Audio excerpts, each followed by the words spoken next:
அண்ணா, எங்களுக்கு திசை காட்டியே நீங்கள் தான், வழிகாட்டியே நீங்கள் தான், கலங்கரை விளக்கமே நீங்கள் தான்.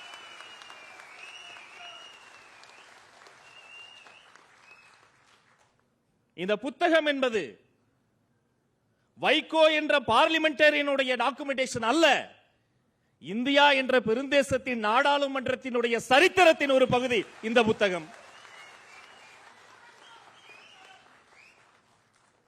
எனக்கு தெரிந்து தொண்டர்களின் காசில் வீடு கட்டிய தலைவர்கள் மத்தியில் தலைவர் ஒரு தன் காசில் தொண்டர்களுக்கு வீடு கட்டி கொடுத்தாயா அண்ணா, உன்னை வணங்குகிறேன் அண்ணா.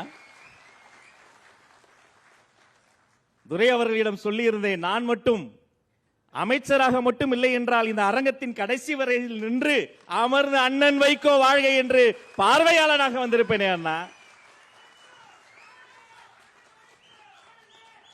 I am not standing here as a Honorable School Education Minister of Tamil Nadu. I am also standing on behalf of Honorable Chief Minister of Tamil Nadu, Sri Joseph Vijay அவர்களின் குரலாக மனசாட்சியாக இங்கு வந்து நிற்கிறேன் அண்ணா. எங்கள் முதல்வரின் இதயமும் சிந்தனையும் இங்கேதான் இருக்கிறது. ஏனால் அவர் இதயத்தில் நீங்கள் தான் இருக்கிறீர்கள் அண்ணா.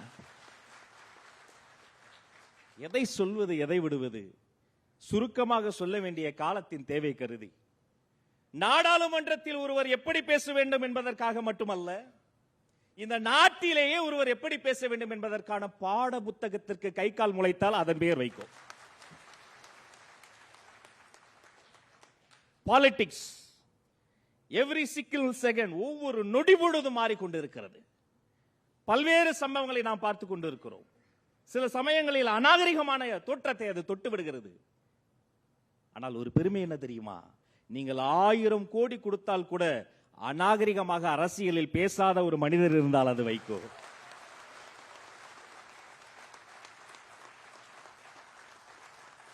எதை வாங்கலாம் என நினைக்கக்கூடிய மனிதர்கள் மத்தியில் எதை கொடுக்கலாம் என நினைக்கக்கூடிய ஒரு மனிதர்.